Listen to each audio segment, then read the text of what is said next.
नमस्कार दोस्तों, आप सभी का स्वागत है कहानी आपकी और मेरी ग्रहों की ज़ुबानी यूट्यूब चैनल के ऊपर। इसमें आज जो हम लोग बात करेंगे वृश्चिक लग्न के लिए। वृश्चिक लग्न के अगर हम लोग देखें तो मंगल जो है अभी अस्त अवस्था में चल रहे हैं आपके लग्नेश, और आपके लाभ स्थान में बैठे हुए हैं। लाभ स्थान यानी कि 11वें स्थान के अंदर में मंगल जो है वो आपके लिए 6th हाउस के स्वामी हैं। छठे का स्वामी 6th हाउस का स्वामी लाभ स्थान के अंदर में है, यानी कि 11वें घर के अंदर में है।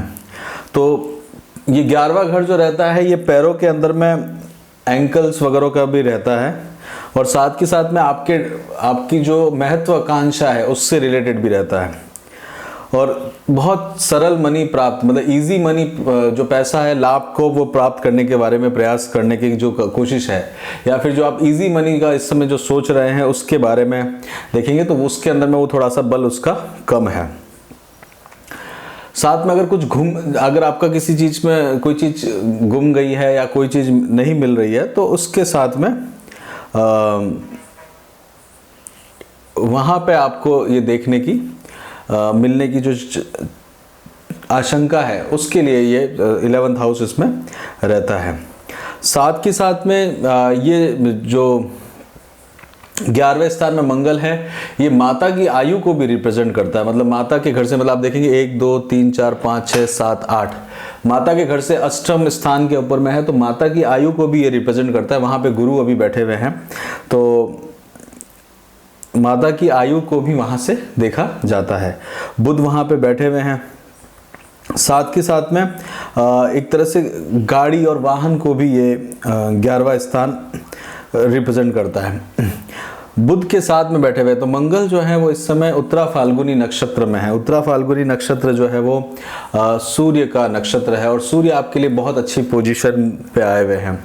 तो इस समय आपका जो व्यवहार रहेगा, क्योंकि 6th हाउस जो होता है वो मामा का घर होता है आपके, और माता के रिलेटेड वहां पे मंगल बैठे हुए हैं, तो आप अपने मदर से रिलेटेड कामकाज के अंदर में इस सप्ताह में व्यस्त रहने वाले हैं।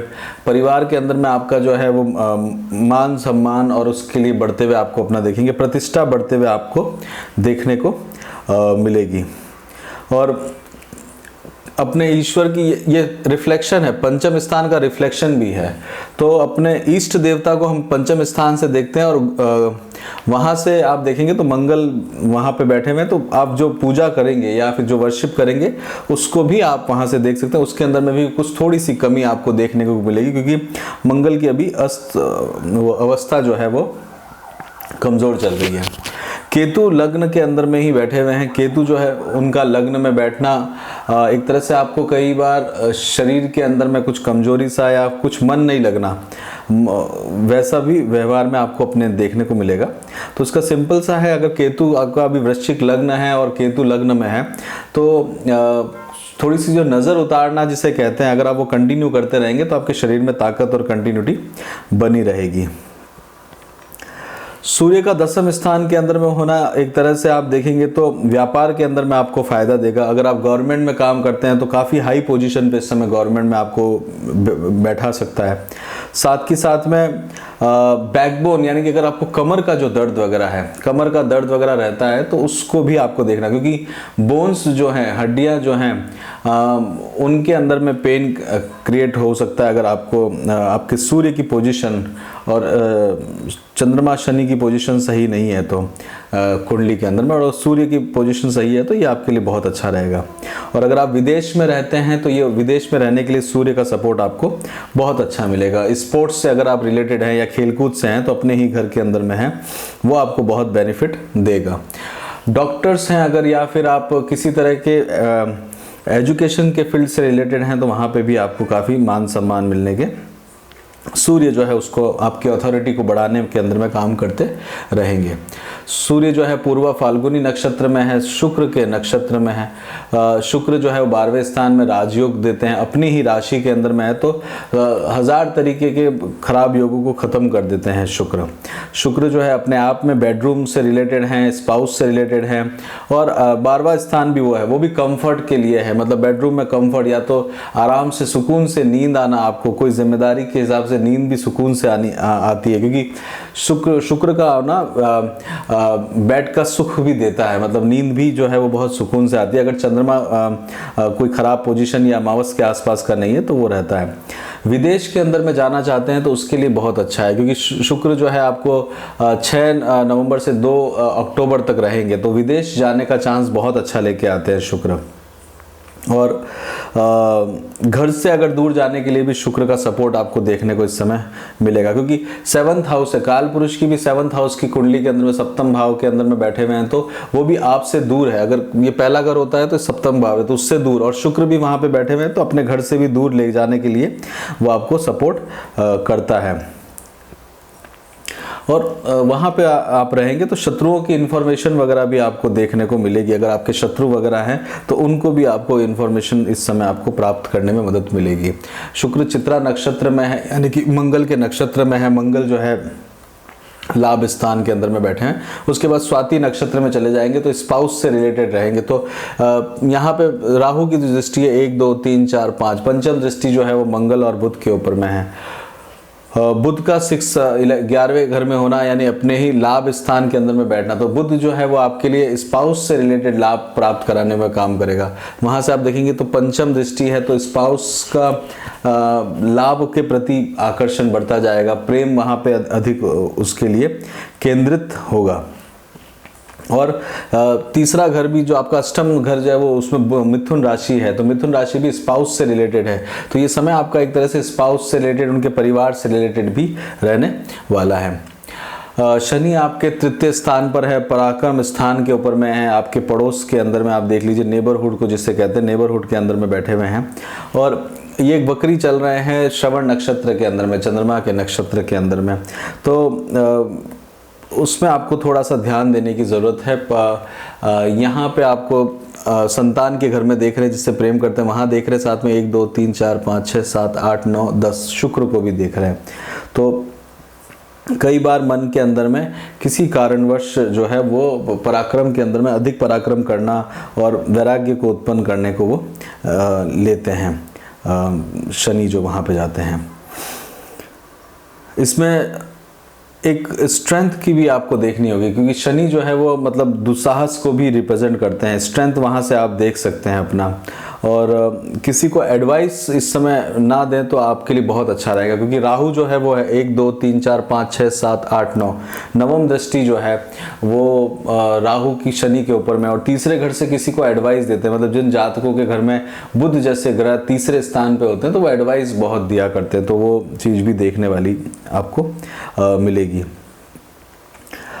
इसके साथ ही अगर चंद्रमा की दृष्टि से देखें तो चंद्रमा 6 तारीख को मघा नक्षत्र में रहेंगे, केतु के नक्षत्र में रहने वाले केतु आपके लग्न में है। तो ये दिन आपके लिए अपने कर्म क्षेत्र और आपके अपने उसके अंदर में विचार में रहने वाला है आपका जो समय है इस समय, क्योंकि केतु जो है वो शनि के नक्षत्र में रहेंगे, तो एफर्ट्स को भी इन्वॉल्व करेंगे, साथ के साथ में लग्न को आपके नेम फेम को भी करेंगे, और प्रतिष्ठा वगैरह बढ़ेगी। हालांकि अमावस का दिन है तो फिर भी वहाँ पे आपको थोड़ा बहुत देखने को मिलेगा, और अपने एक पहचान ज़रूर अवश्य उस दिन लेके आएगा। 7 सितंबर को पूर्व फाल्गुनी नक्षत्र में रहेंगे। पूर्व फाल्गुनी नक्षत्र जो है वो शुक्र का नक्षत्र है, ये दिन आपके लिए बहुत अच्छा रहेगा। 8 तारीख को कन्या राशि में उत्तरा फाल्गुनी नक्षत्र में रहेंगे। उत्तरा फाल्गुनी नक्षत्र जो है वो सूर्य का नक्षत्र है, तो ये 8 तारीख के अंदर में भी एक अच्छी प्लानिंग आप कर्म क्षेत्र से रिलेटेड कर पाएंगे। 9 तारीख को तुला राशि के अंदर हस्त नक्षत्र में रहेंगे। हस्त नक्षत्र में खुद अपने आप से काम करने की इस दिन आपको आवश्यकता पड़ेगी, कुछ क्रिएट करने के लिए आपको ज़रूरत पड़ेगी। 10 तारीख को 10 सितंबर को आप देखेंगे तो चित्रा नक्षत्र में चंद्रमा रहेंगे। चित्रा नक्षत्र में चंद्रमा का रहना एक तरह से कुछ नई क्रिएटिविटी करना, लाभ करना, ये बेसिकली होगा आपके स्पाउस की तरफ से क्रिएटिविटी आपको देखने को मिलेगा, या आपके पार्टनर्स की तरफ से आपको देखने को मिलेगा, या आपका कोई बहुत अच्छा दोस्त है, मित्र है, वहाँ से आपको देखने को मिलेगा। 11 सितंबर को वृश्चिक राशि के अंदर में स्वाति नक्षत्र में रहेंगे, राहु के नक्षत्र में रहेंगे, इन्वॉल्व रहेंगे, आप यात्राओं के अंदर इन्वॉल्व रहेंगे। हो सकता है कि कहीं आपको बिजनेस रिलेटेड ट्रैवल करना पड़ सकता है। स्पाउस के लिए इर्द गिर्द ये आपका समय रहने वाला है। उसके बाद में चंद्रमा जो है वो इस दिन जो रहेंगे, जब 11 तारीख को चंद्रमा वृश्चिक राशि में स्वाति नक्षत्र में रहेंगे, तो ये नक्षत्र परिवर्तन भी होगा। राहु चंद्रमा के नक्षत्र में, चंद्रमा राहु के नक्षत्र में, तो एक तरह से और लग्न के ऊपर में ये पोजीशन आपकी चल रही होगी। तो इस दिन आपको एकदम कॉन्फिडेंस और इस तरह से देखने को मिलेगा बड़ा। अगर चंद्रमा की पोजीशन आपके चार्ट में अच्छी नहीं है तो डिप्रेशन भी देखने को मिल सकता है।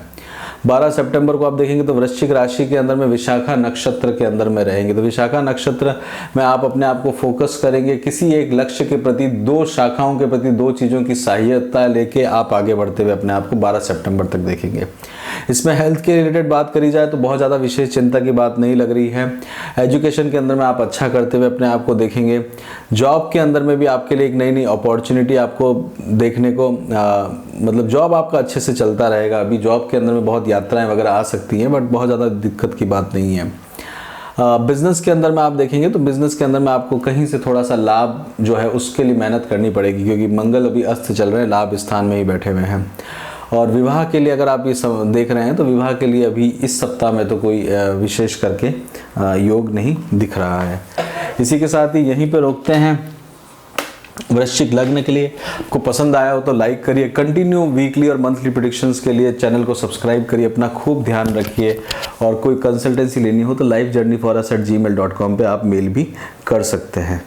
जय श्री राम।